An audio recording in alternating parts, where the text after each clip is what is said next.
Hello नमस्कार आदाब सलाम सत श्री अकाल केम छो कसे काय केरो हाल है केना छी यहाँ सब कैसन वाणी हाउ आर यू कैसे हैं आप लोग केमो नाचो मनक काम खम्मा गणी हुकुम केमते अच्छंती की खबर।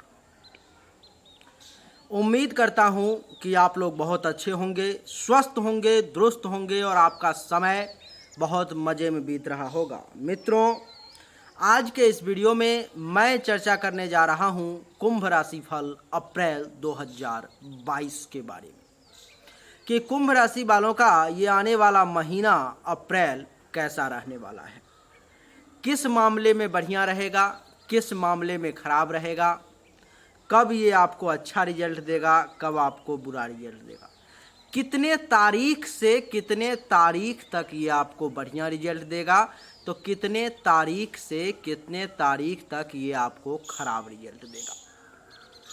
कौन सा वो ग्रह है जो आपके पक्ष में है और कौन सा वो ग्रह है जो आपके विरोध में है। जो ग्रह आपके पक्ष में होगा वो आप चाहेगा कि आपका ज़्यादा से ज़्यादा भलाई हो जाए और जो ग्रह आपके विरोध में होगा वो चाहेगा कि ज़्यादा से ज़्यादा बुराई हो जाए। जो पक्ष में है वो तो पक्ष में है ही, लेकिन जो विरोध में है, जो अपोजिशन में है, जो हमारा नुकसान चाहता है, जो हमारा दुश्मन है, उसको पक्ष में करने का प्रयास करना ही राशिफल देखने का फायदा है। अगर आप राशिफल देख करके केवल सो जाते हो और ये सपने सजाने लगते हो कि अच्छा इस महीने में तो बाबा ने कहा है चमत्कार होने वाला है। बाबा ने क्यों कहा चमत्कार होने वाला है, क्यों ज्योतिष ने बताया आपको कि इस कारण से ये फायदा होने वाला है, लेकिन उसमें अगर इस ग्रह का ये उपाय नहीं किया गया तो फायदा तो होगा लेकिन बहुत ही सूक्ष्म मात्रा में, बहुत ही कम मात्रा में।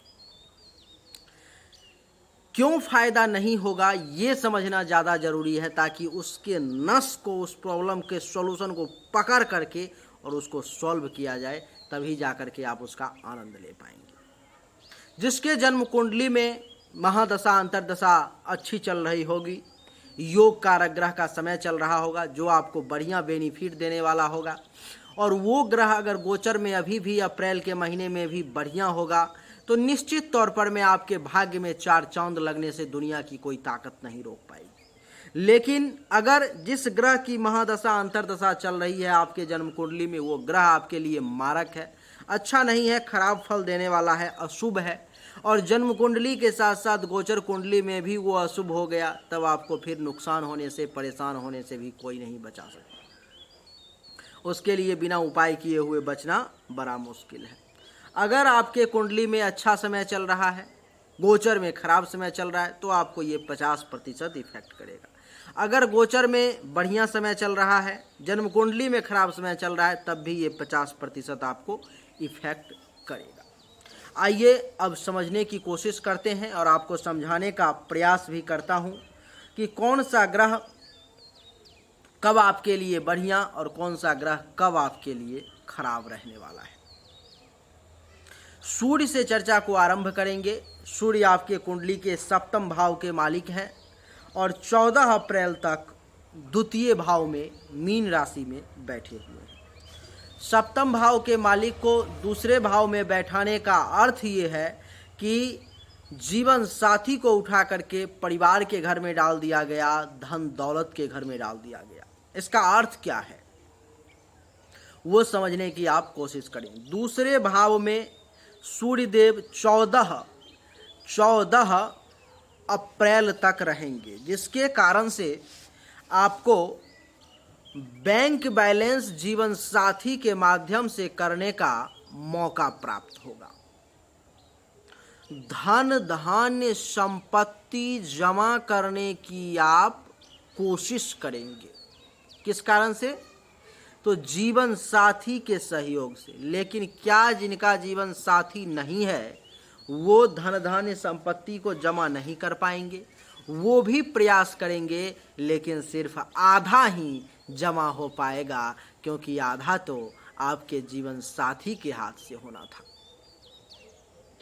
सूर्य दूसरे भाव में 14 अप्रैल तक बैठे हैं और दूसरा भाव आपके वाणी का भी होता है, जिसके कारण से सूर्यदेव एक तीखे ग्रह है, सूर्यदेव एक कड़वे ग्रह है, सूर्यदेव एक क्रूर ग्रह है, जिसके कारण से आपके वाणी में वो तीखापन, वो कड़वापन, वो क्रूरता देखने को मिलेगी, वो वाणी में गर्माहट देखने को मिलेगी, जिसके कारण से कई लोगों को मन में दुख भी हो जाएगा।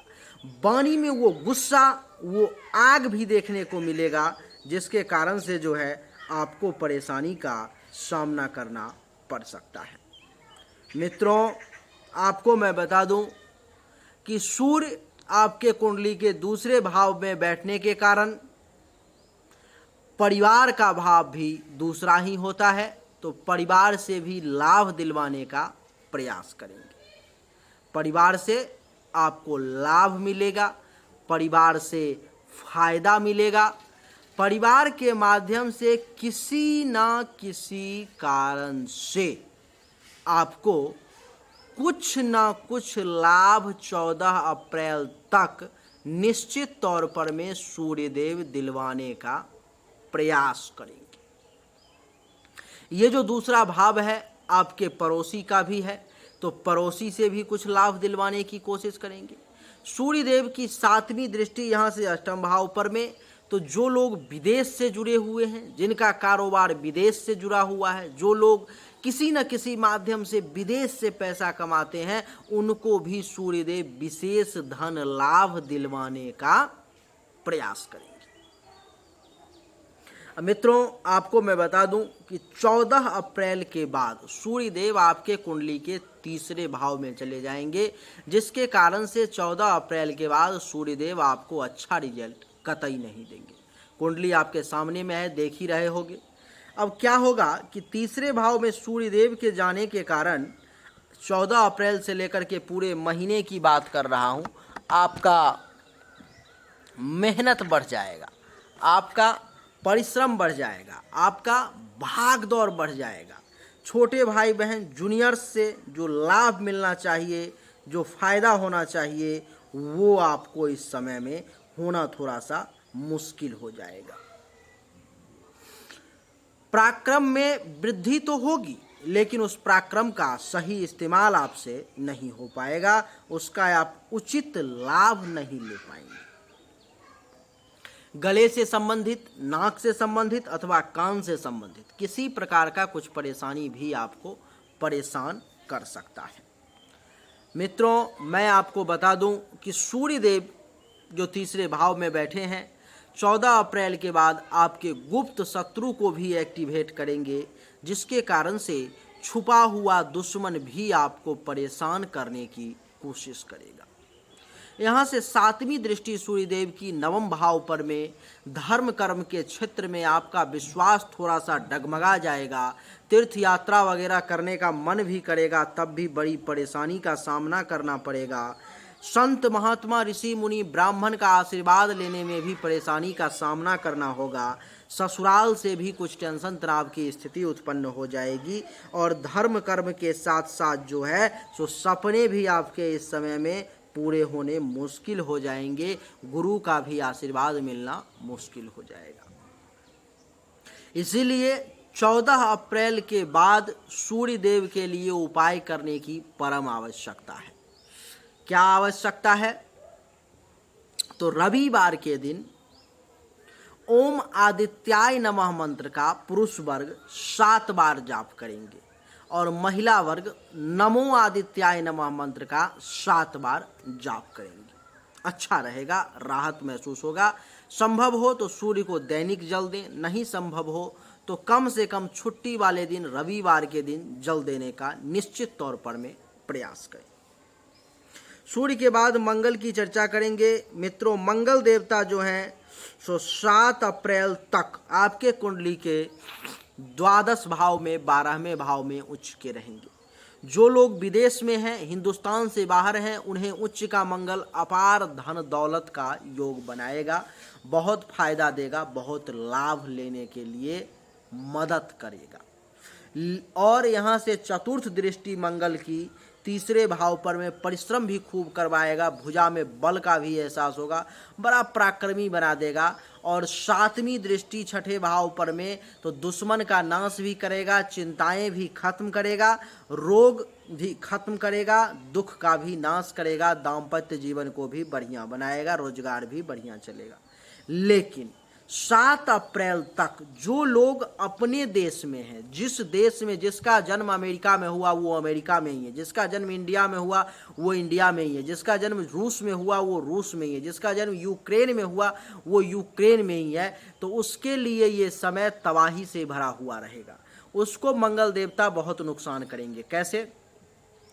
तो 7 अप्रैल तक उच्च का होने के बावजूद 12वें भाव में जो है, इसके कारण से क्या करेंगे कि खर्चा ज़्यादा करवाएंगे, धन हानि का योग बनवाएंगे, हेल्थ वाइज इशू देने का प्रयास करेंगे और पेट से संबंधित परेशानी देने का प्रयास करेंगे, फालतू का भाग दौड़ ज़्यादा करवाएंगे और दाम्पत्य जीवन में भी नुकसान पहुंचाने का प्रयास करेंगे। किनको? तो जो हिंदुस्तान में है, जो अपने जन्म धरती पर में है, जिसका जो है सो जन्म जहाँ पे हुआ है अथवा उसी राज्य में ही है, तो उसके लिए मंगल देवता 7 अप्रैल तक कुंभ राशि वालों को निगेटिव रिजल्ट जो है देंगे। 7 अप्रैल के बाद यही मंगल देवता आपके कुंडली के प्रथम भाव में कुंभ राशि में चले जाएंगे, जो पूरे महीने रहेंगे, तो फिर आपके लिए ये बढ़िया रिजल्ट देंगे। जैसे कि 7 अप्रैल के बाद मंगल देवता जो हैं आपके लिए हर मामले में, जैसे कि दिमाग को बड़ा तेजी से चलाने का प्रयास करेंगे, चेहरे पर में गजब का आकर्षण, गजब का व्यक्तित्व, गजब का एक वजन दिखाई देगा, लेकिन दिमाग गर्म रहेगा, बुद्धि विवेक का कमाल का सहारा मिलेगा और विनम्रता में कुछ कमी देखने को मिलेगी। लेकिन चतुर्थ दृष्टि चौथे भाव पर में तो जमीन, मकान, अचल संपत्ति, इन सब के रिगार्डिंग जो है मंगल देवता 7 अप्रैल के बाद बढ़िया रिजल्ट देने का प्रयास करेंगे और आपको अच्छा खासा मुनाफा बेनिफिट भी दिलवाने की कोशिश करेंगे। जो लोग प्रॉपर्टी डीलर का काम कर रहे होंगे, ज़मीन का काम कर रहे होंगे, मकान का काम कर रहे होंगे, उनको मंगल देवता और ज़्यादा धनवान और ज़्यादा बढ़िया बनाने का प्रयास करेंगे, बढ़िया से बढ़िया उनको डील दिलवाने की कोशिश करेंगे। माता को हेल्थ वाइज इशू को दूर करने का प्रयास करेंगे मंगल देवता और सुख में आपके वृद्धि करने की कोशिश करेंगे। मंगल की 7वीं दृष्टि सप्तम भाव पर में जीवन साथी के सुख का योग बनाएंगे, जमीन, मकान के साथ साथ काम धंधा कारोबार को भी बेहतर से बेहतर चलाने का प्रयास करेंगे। मित्रों, ये जो मंगल देवता हैं आपके लिए, अगर प्राइवेट पार्ट से संबंधित किसी भी प्रकार की परेशानी है तो उस परेशानी को भी दूर करने का हर संभव कोशिश करेंगे। जीवन साथी के साथ सुख दिलवाने का प्रयास करेंगे, काम और वासना की पूर्ति करवाने का कोशिश करेंगे और मंगल की 8वीं दृष्टि अष्टम भाव पर में तो विदेश से भी कुछ लाभ दिलवाने की कोशिश करेंगे और अचानक से कुछ धन लाभ भी आपका करवा सकते हैं। मंगल के लिए 7 अप्रैल से पहले पहले ही उपाय की आवश्यकता है, जैसे कि हनुमान चालीसा का पाठ, ओम मंग मंगलाय नमः मंत्र का जाप अथवा नमो मंग मंगलाय नमः मंत्र का जाप या बजरंग बाण का पाठ अथवा ओम अंग अंगारकाय नमः मंत्र का जाप, ये सब आपके लिए जो है 7 अप्रैल से पहले पहले बहुत ही फायदेमंद और लाभकारी है। मंगल के बाद बुध की चर्चा करेंगे। बुध जो है आपके लिए 8 अप्रैल तक मीन राशि में रहेंगे, जो कि अच्छे नहीं है, और 8 अप्रैल के बाद बुध देवता मेष राशि में चले आएंगे, जो आपको बढ़िया रिजल्ट देंगे। लेकिन 8 अप्रैल से पहले पहले बुध देवता सूर्य के प्रभाव को कम करेंगे। विशेष तौर पर में जो धन लाभ होने वाला था उसमें अब थोड़ा सा कमी लाएंगे। वाणी को जो सूर्यदेव करवा कर दिया था, उन्होंने करवाहट उत्पन्न कर रहे थे, उसको कम करने का प्रयास करेंगे। लेकिन बुध देवता भी नीच के हैं, खराब हैं, इसीलिए यहाँ पर में अब इसका विपरीत रिजल्ट उत्पन्न होगा, ये लाभ आपको नहीं मिलेगा। अगर ये नीच के नहीं होते तब तो आपको ये लाभ मिलता, लेकिन अब ये लाभ नहीं मिलेगा। जैसे कि वाणी को करवाहट से तो जरूर कम कर देंगे, लेकिन झूठ बुलवाने की कोशिश करेंगे। धन धान्य संपत्ति जो सूर्य देव भी जमा करवाने का प्रयास कर रहे थे, इसको वो कम करवाने की कोशिश करेंगे। परिवार में भी कुछ कलह अशांति उत्पन्न करने का प्रयास करेंगे। पड़ोसी से भी जो लाभ मिलना चाहिए 8 अप्रैल तक उसको ये कट करके उस लाभ को डिस्टर्ब करने की कोशिश करेंगे। बुध की 7वीं दृष्टि अष्टम भाव पर में अचानक से धन हानि का योग भी बना देंगे, रैंडम लॉस भी करवा देंगे, अचानक से बनता हुआ काम भी बिगाड़ने का प्रयास करेंगे, छोटा मोटा एक्सीडेंट भी करवा सकते हैं, चोट भी आपको लग सकती है। इसलिए 8 अप्रैल तक बुध के लिए उपाय करने की परम आवश्यकता है। अगर बुध के लिए आप चाहो तो हरे रंग का चॉकलेट लेकर के मीठा वाला फोड़ करके उसको चींटी को डाल दोगे तो आपको बड़ा पुण्य की प्राप्ति होगी और आपको बुध जो है कम नुकसान करेगा। 8 अप्रैल के बाद बुध देवता चले आएंगे तीसरे भाव में, जो आपको बढ़िया रिजल्ट देंगे। बढ़िया रिजल्ट क्या, तो परिश्रमी बना देंगे, पराक्रमी बना देंगे, धैर्यवान बना देंगे, भुजाओं में बल और शक्ति का एहसास होगा। गले से संबंधित, नाक से संबंधित परेशानी को दूर करने का प्रयास करेंगे। और 7वीं दृष्टि नवम भाव पर में तो भाग्य का सपोर्ट दिलवाने का प्रयास करेंगे। गुरु, आचार्य, ब्राह्मण, ऋषि, मुनि, संत, महात्मा, इन सब से आशीर्वाद दिलवाने का भी प्रयास करेंगे। लोग कहते हैं कि ब्राह्मणों से आशीर्वाद क्यों लिया जाए, ब्राह्मण किस चीज में ऊपर है, क्यों ऐसा आप लोग पक्षपात करते हो। मेरे वीडियो के नीचे में भी कमेंट करते हैं कि आप ब्राह्मणों का बहुत ज़्यादा पक्ष लेते हो। पक्ष नहीं लेता हूँ, ईश्वर ने ब्राह्मण को वो शक्ति प्रदान की है जिसके कारण से आपको ब्राह्मण का सम्मान करना चाहिए, आपको ब्राह्मण से आशीर्वाद लेना चाहिए, आपको ब्राह्मण से हर मामले में जो है सो ये मान करके चलना चाहिए कि उनका दिया हुआ आशीर्वाद निश्चित तौर पर में फलित होगा और उनके द्वारा दिया हुआ श्राप भी निश्चित तौर पे फलित होगा। ये निश्चित तौर पे आप मान के चलो।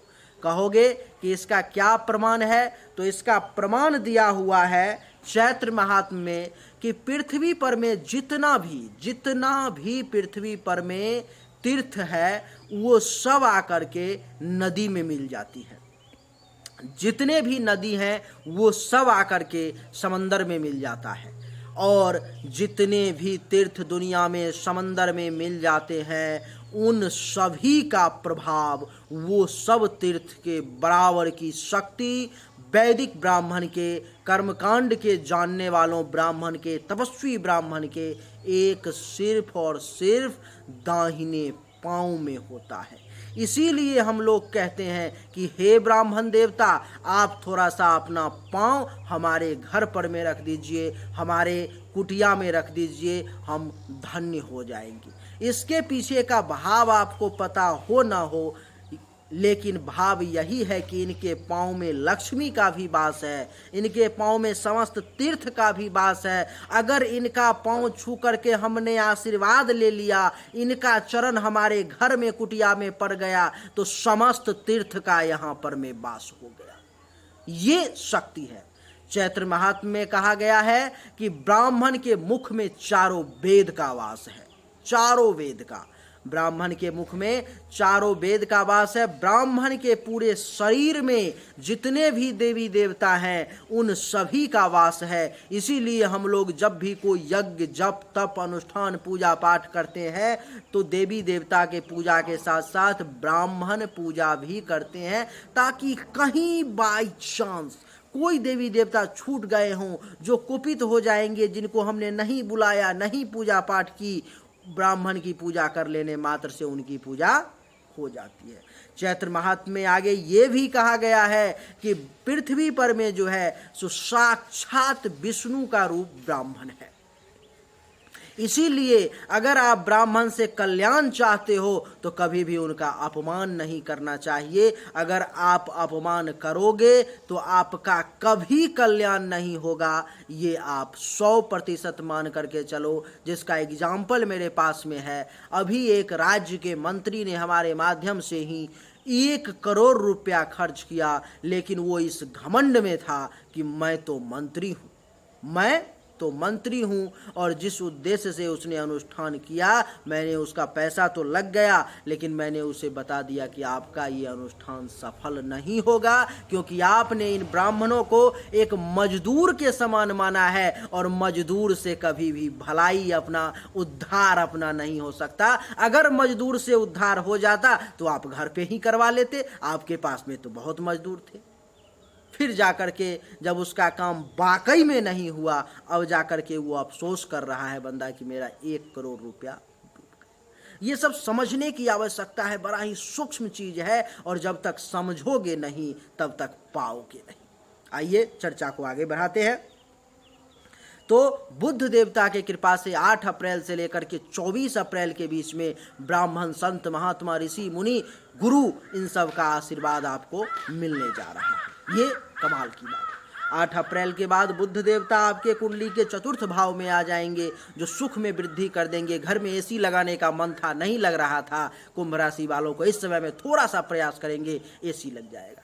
4 चक्का लेने का मन था, कोई 2 व्हीलर 4 व्हीलर लेने का मन था, मकान बनाने का मन था, नहीं बन रहा था, नहीं हो रहा था, इस समय में थोड़ा सा प्रयास करेंगे। 24 अप्रैल के बाद बुद्ध देव आप पर में सवार है, बन जाएगा। कैमरा लेने का मन था, नहीं हो रहा था, हो जाएगा। सुख में, भौतिक सुख में वृद्धि करेंगे बुद्ध देवता, क्योंकि ये सुख के घर में आ गए और सुख में वृद्धि कर दिया। बुद्ध की चतुर्थ दृष्टि, सप्तम दृष्टि 10वें भाव पर में पड़ेगी, चतुर्थ भाव से, जिसके कारण से पिता से लाभ, पिता तुल्य लोगों से लाभ, इज्जत प्रतिष्ठा मान सम्मान में 4 चांद लगना। सरकार से कोई काम करना था, नहीं हो पा रहा था, इस समय में प्रयास करेंगे, कॉन्ट्रैक्ट मिल जाएगा। इस समय में कोई ठेका मिलने वाला था, ठेका मिल जाएगा। इस समय में कुछ ऐसा होने वाला था, हो जाएगा। तो ये बुद्ध का प्रभाव है। तो बुद्ध देव आपके लिए हर मामले में बढ़िया हैं। 8 अप्रैल के बाद, 8 अप्रैल से पहले वो नीच के हैं और आपके लिए बहुत नुकसानदेह है। बुद्ध के बाद बृहस्पति के बारे में बता देता हूँ। बृहस्पति आपके लिए जो है कुंडली में 13 अप्रैल से मीन राशि में चले जाएंगे, लेकिन 13 अप्रैल से पहले पहले मेष राशि में आपके मस्तक पर में गुरु का वास है।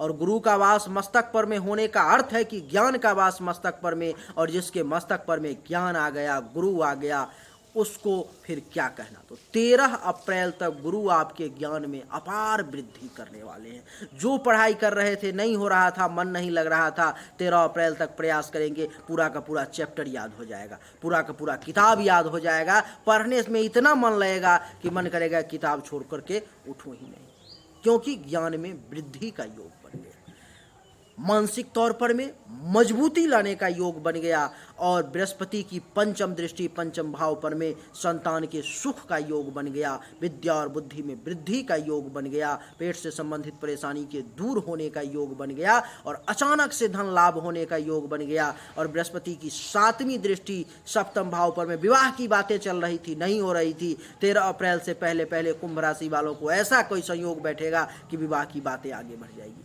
जिसका विवाह नहीं हो रहा था उसके यहाँ जो है विवाह की चर्चा शुरू होना शुरू। ये सब बृहस्पति का प्रभाव होगा। जीवन साथी के सुख का योग बनेगा, जीवन साथी का सहयोग मिलेगा। और क्या होगा, तो दैनिक रोजगार व्यवसाय जो बढ़िया नहीं चल रहा था, बृहस्पति के कारण वो भी अच्छा चलने लगेगा। बृहस्पति की 9वीं दृष्टि 9वें भाव पर में भाग्य का भी सपोर्ट मिलेगा, धर्म का भी पालन करेंगे। और कहा जाता है, हमारे यहाँ एक श्लोक है, कहावत है, और कहूँ तो यही सब श्लोक है, यही सब वेद वाक्य है। कहा जाता है कि अगर सही मायने में पूछो तो हमारे यहाँ मिथिला में एक कहावत है कि धर्म करैत जौ होवै हानि, तैयो न छोड़ी धर्मक बानी। अर्थात धर्म करते हुए अगर आपका कुछ नुकसान भी हो रहा है, 10, 20, 25, 50 हजार लाख रुपया जा भी रहा है, फिर भी रास्ता नहीं छोड़ना चाहिए। क्योंकि आज 1 लाख अगर वो धर्म ले रहा है तो धर्म के पास इतनी शक्ति है कि वो आपको 50 लाख देगा। इसीलिए धर्म के मार्ग को नहीं छोड़ना चाहिए। पूजा पाठ में खर्च करने से पहले लोग बहुत कैलकुलेशन करते हैं, बिल्कुल नहीं करना चाहिए। जो लोग कैलकुलेशन करते हैं उनको कभी भी पूजा सफल नहीं होता है, ये मेरा वादा है आपसे। तो देवगुरु बृहस्पति 13 अप्रैल से पहले पहले बहुत अच्छा रिजल्ट देने वाले हैं। 13 अप्रैल के बाद तो देख लो कि दूसरे भाव में आ जाएंगे, मीन राशि में आ जाएंगे और कमाल कर देंगे। जैसे कि 13 अप्रैल के बाद तो बुद्ध का वाणी, बृहस्पति का वाणी पर में वास हो जाएगा, और वाणी से तो अविरल ज्ञान की धारा निकलना शुरू हो जाएगी। आपसे जैसे ही लोग बात करेंगे वो अपने आप कहेंगे कि ये व्यक्ति बहुत ज्ञानी है, इसके पास में ज्ञान बहुत है, क्योंकि वाणी पर में बृहस्पति का वास हो गया। धन धान्य संपत्ति भी जमा कर पाएंगे। और पंचम दृष्टि छठे भाव पर में दुश्मन का भी नाश होगा। सप्तम दृष्टि जो है सो अष्टम भाव पर में विदेश से भी लाभ मिलेगा। और नवम दृष्टि दसम भाव पर में पिता सरकार से भी लाभ का योग बनेगा। बृहस्पति के बाद शुक्र की चर्चा करेंगे। शुक्र आपके कुंडली के प्रथम भाव में पूरे महीने लगभग रहेंगे, और जिसके मस्तक पर में गुरु के साथ साथ शुक्र का भी वास हो जाए, दोनों ही गुरु हैं, उसके ज्ञान में तो अपने आप वृद्धि होगी, विनम्रता बनी रहेगी। सातवीं दृष्टि सप्तम भाव पर में दाम्पत्य जीवन में सुख की प्राप्ति होगी। दैनिक रोजगार व्यवसाय भी बढ़िया चलेगा, हर मामले में शुक्र भी बढ़िया रिजल्ट देंगे। शुक्र के बाद शनि की चर्चा करेंगे मित्रों। शनि आपके लिए इस महीने में अच्छे नहीं है। शनि 29 तक जो है सो मकर राशि में द्वादश भाव में रहेंगे। विदेश में रहने वालों को तो धन का अंबार लगा देंगे, लेकिन जो लोग जहां पर में जिसका जन्म हुआ उसी कंट्री में है, उनको धनहानि का योग, अस्पताल का खर्चा का योग, पांव में चोट लगने का योग, आंख से संबंधित परेशानी का योग। तीसरी दृष्टि द्वितीय भाव पर में, जिसके कारण से जो है वाणी में ज्ञान की स्थिति तो उत्पन्न होगी, लेकिन करवाहट और अहंकार भी आपका झलकेगा, जो आपके लिए अच्छा नहीं रहेगा। क्यों नहीं अच्छा रहेगा? क्योंकि ये शनि का जो है दृष्टि पर गया, जिसके कारण से अच्छा नहीं रहेगा। शनि की सातवीं दृष्टि छठे भाव पर में, जिसके कारण से जो है दुश्मन थोड़ा सा परेशान करेगा। और दसम दृष्टि नवम भाव पर में, तो धर्म करने का मार्ग तो आप अपनाएंगे, लेकिन उसमें परेशानी का आपको सामना करना पड़ेगा। शनि के बाद राहु की चर्चा करेंगे। राहु 12 अप्रैल तक आपके कुंडली के चतुर्थ भाव में है। उच्च का ये भी जमीन, मकान, गाड़ी, घोड़ा, बंगला, अचल संपत्ति प्राप्ति का योग बनाएगा। पंचम दृष्टि इसकी अष्टम भाव पर में विदेश से लाभ का योग बनाएगा। सप्तम दृष्टि दसम भाव पर में पिता व पिता तुल्य लोगों से लाभ बनाएगा। और नवम दृष्टि द्वादश भाव पर में विदेश से लाभ बनाएगा।